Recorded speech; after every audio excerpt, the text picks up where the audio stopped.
So I watched the Space Museum, all four parts of it again recently in one burst actually, and I must say, yeah, after the first episode, it does seem to go downhill a bit in this, oppressive alien overlords and the resistance, the companions of the Doctor try to help out the resistance while the Doctor's captured.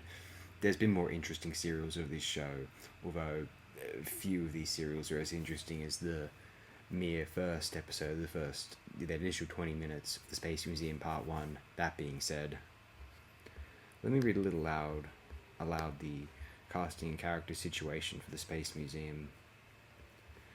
The script for the third episode was structured to omit the Doctor, as William Hartnell was scheduled to take a week's holiday, and this I think really affects the overall writing, because after the first episode they just kind of have to wrap it up in this typical formula. It's like Glyn Jones didn't really give us stuff after the first entry.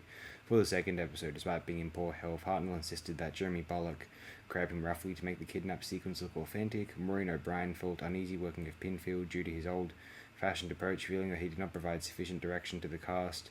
The Morocks were named for their moronic behaviour, and the name of their older Lobos is derived from the word lobotomy. The Xeron actors wore fake eyebrows with makeup covering their own eyebrows. The fake eyebrows often fell off. They looked like triplets to me, actually. I don't know what else you can say about the Space Museum Part 2.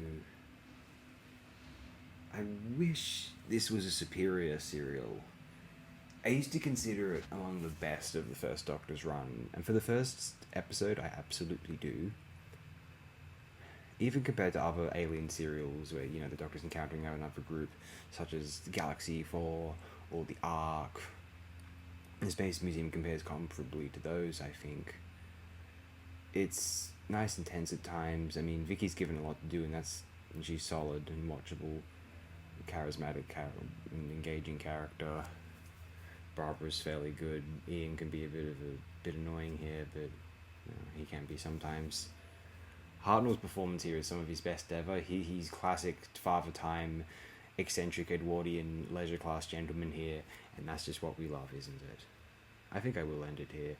Tune in next time to the Space Museum Part 3's retrospective if you're so inclined. I don't know how exciting these will be, frankly, but I don't know what people enjoy. I'm just doing this for my own sake, as we've gathered.